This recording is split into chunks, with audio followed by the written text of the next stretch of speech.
Oh. Ooh. Wow. Wow. Wow. Wow. Wow. That is awesome. No idea. No idea who this is. Back in 2020, the then reigning world champion Magnus Carlsen had taken to streaming chess online to fight pandemic-induced boredom. After crushing a string of players on chess.com, Carlsen was paired with a completely unknown entity in the form of Brazilian Grandmaster Luis Supi. This incredible game would later be chosen by the chess.com community as the foremost immortal game out of 2,500 submissions, with the victor earning a prize of $1,000 in cold hard cash.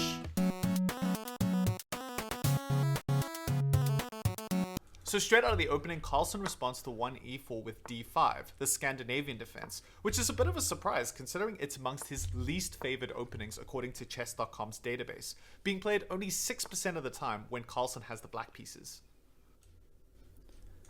Okay, I go queen d7.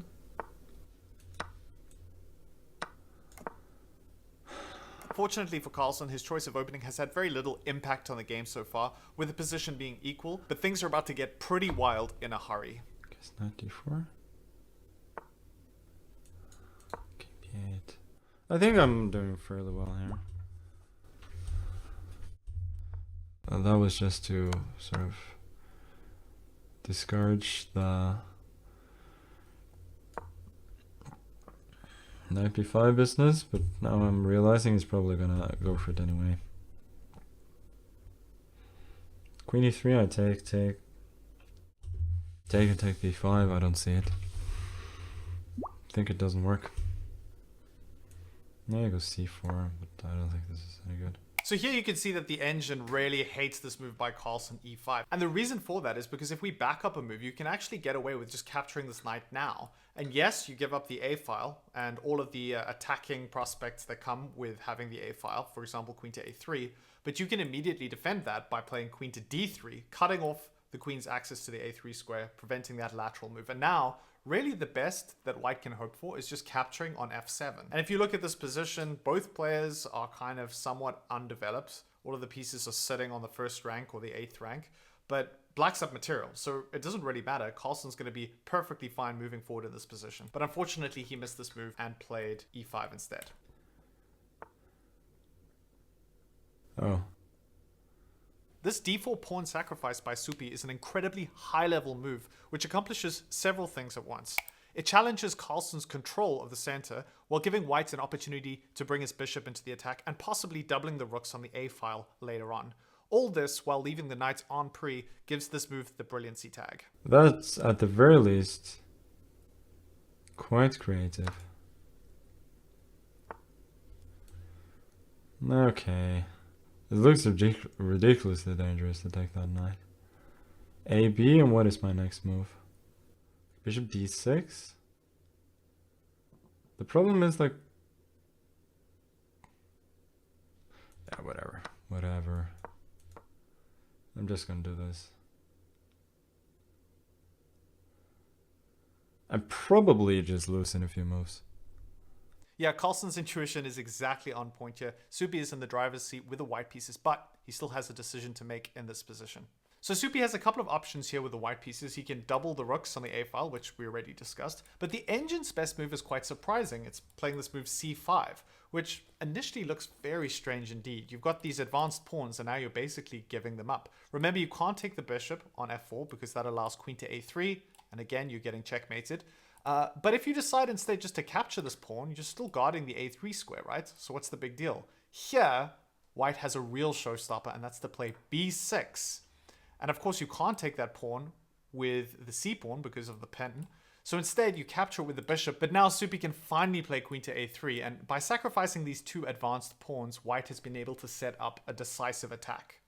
Okay, at least it's spending time, which I can't help but think is a good thing. So understandably, Supi doesn't go for the c5 pawn sacrifice. He might not have seen it. It doesn't really matter because rook to a2 is a lot easier to calculate and is still completely winning for white. And now Carlsen needs to try and clear some space for his king to escape.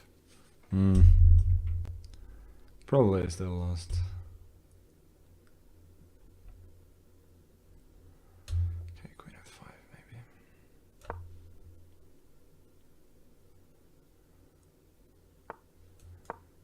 c8. No, sorry, rook a1, king c8, rook a8, king d7, and run. Ooh, that is dirty. Wow. Wow. Wow.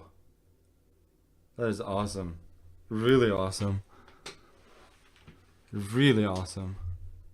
Okay. Okay. So now Supi gets to play the $1,000 move, and this move is absolutely outrageous, ridiculous, jaw-dropping, spectacular. Use whatever adjective in the space. Maybe future David, when you're editing this, you could do that ridiculous cash graphic in 3, 2, 1, and now. Psh. Okay, ridiculous. Queen to c6 is something else. And I'm sure most of you who have spent a little bit of time looking and thinking about this position already understand why this is such a good move. But let's take a look at the obvious line. B takes C.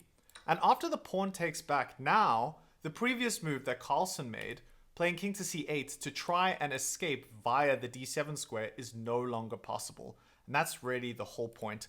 These two rooks are going to work together, or even just one rook will finish the job on a8. And yes, you can delay the inevitable. You can play queen to b1 and sacrifice your queen with check. Funnily enough, Carlsen is still up material in this position, believe it or not. Ultimately, there's not enough time to try and clear space for the king. You would love, if you had an extra tempo, to play rook to e8 and then kind of wangle your king out of harm's way. But there's just not enough time because you're immediately getting checkmated. So the best that you can hope for is just delaying the inevitable, shuffling your king back, and now after the rooks redouble, there's really nothing you can do. You can block with your bishop, but you're just going to get checkmated in a few short moves. You might be thinking, well, what happens if I don't take the queen? Effectively, it's very similar lines because the queen is doing the same job that the pawn would be doing on c6, and that is guarding the flight square of the king. So same rigmarole, sacrifice your queen, yada, yada, yada. But the thing I find most impressive is that as soon as Carlsen sees queen to c6, he immediately understands the move. He realizes that he's completely cooked and just spends a few moments coming to terms with the position. There's nothing I can do, right? It's just mate. Wow. Okay, I resign.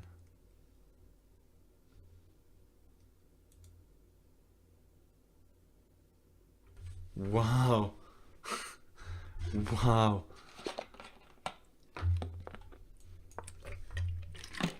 Awesome game, dude. Really, really good.